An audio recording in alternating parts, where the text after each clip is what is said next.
और सत्ता इंसान के हाथ से किसी दूसरी प्रजाति के हाथ में जाने वाली है। आज के इस वीडियो में हम एवोल्यूशन से जुड़ी सभी बातों को जानने का प्रयास करेंगे। इतिहास के पन्नों में हम मानव एवोल्यूशन हमारा अस्तित्व हुआ था।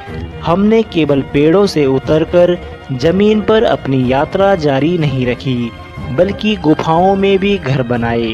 भोजन के विकल्प कम होने के बावजूद हमने शिकार की ओर ध्यान दिया। तन को ढकने के लिए कपड़े बनाना सीखा। कहने का मतलब है कि जब बाकी जानवर अपने आप को इन परिस्थितियों में ढालने में व्यस्त रहे, तब भी हम खुद को और अपनी परिस्थितियों को बदलने में लगे हुए थे। हम नेचर के बदलने से पहले ही परिस्थितियों में बदलाव लाना सीख गए थे। कुछ लाख सालों में नहीं पैदा हो रहे। एवोल्यूशन की दौड़ में सबसे आगे निकलकर हमने बाजी तो मार ली, लेकिन कहीं ऐसा तो नहीं कि दूसरी प्रजाति हमें इस दौड़ में हराने वाली है। कहीं ऐसा तो नहीं कि प्रकृति ने अपना नया दावेदार चुन लिया है और सत्ता इंसान के हाथ से किसी दूसरी प्रजाति के हाथ में जाने वाली है। आज के इस वीडियो में हम एवोल्यूशन से जुड़ी सभी बातों को जानने का प्रयास करेंगे।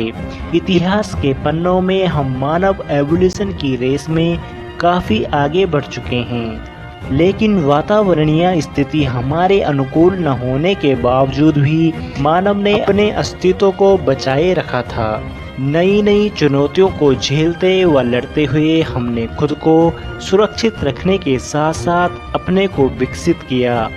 यानी कहा जाए तो हमारी आगे बढ़ने की चाहत के कारण ही इस पृथ्वी पर डायनासोर का राज होने के बावजूद भी इनकी सत्ता हम इंसानों के हाथों में आ गई थी।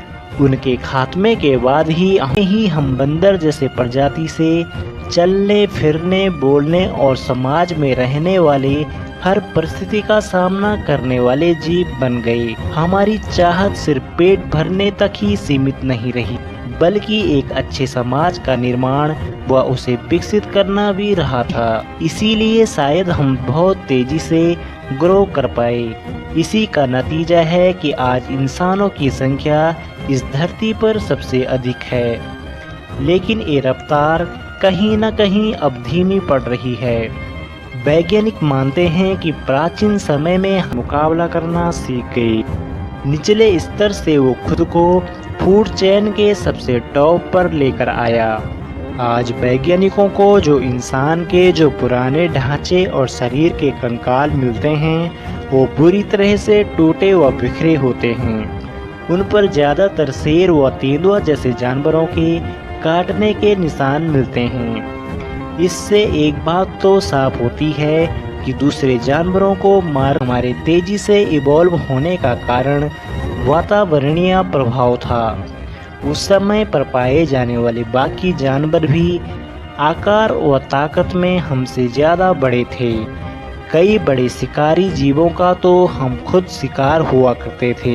ऐसे में तो इस स्थिति में बाहर आने का एक ही रास्ता था और वो था हथियारों का आविष्कार। जब इंसानों ने लकड़ी व पत्थर को काटकर हथियार बनाना सीखा, तभी धीरे धीरे अपने को औरों से और उन पर राज करने का विचार इंसान के जहन में तब आया जब हमारे सर्वाइवल पर बात आ गई।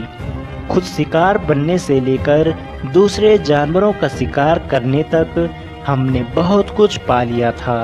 अब हम जंगल पर आसानी से राज कर सकते थे, लेकिन हम जंगलों में नहीं रहना चाहते थे। हमारी दौड़ काफ़ी लंबी थी। हम आज की सभ्यता में इवॉल्व होने लगे। उसके ही मानव जाति जैसी जनसंख्या धरती पर राज कर रही है। जंगली जानवरों में आज भी सर्वाइवल के लिए लड़ाई जारी है, जबकि इंसान आज उस स्थिति से काफ़ी आगे बढ़ चुका है। वैज्ञानिकों का मानना है कि आज इंसान केवल दिमागी तौर पर ही इवॉल्व हो रहा है।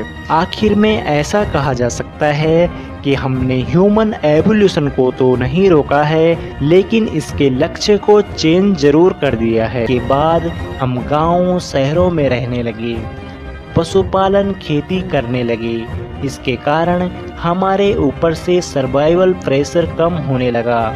जान खोने का खतरा कम होते ही हमारे शरीर में बायोलॉजिकल चेंज होना काफ़ी हद तक बंद हो गई। आज का इंसान साइंस तकनीकी में काफ़ी आगे बढ़ चुका है। इसी कारण मानव ने नेचुरल सिलेक्शन थ्योरी रोक दी है। पूर्वजों से कॉपी होते हुए हमारे जीन्स में चेंजेस इसलिए भी खत्म हो गए क्योंकि फिजिकल की बजाय अब हम मेंटली लेवल पर इवॉल्व हो रहे हैं। हमारे विकास क्रम का खेल बाकी जानवरों से पूरी तरह अलग है और हैरान और सत्ता इंसान के हाथ से किसी दूसरी प्रजाति के हाथ में जाने वाली है। आज के इस वीडियो में हम एवोल्यूशन से जुड़ी सभी बातों को जानने का प्रयास करेंगे। इतिहास के पन्नों में हम मानव एवोल्यूशन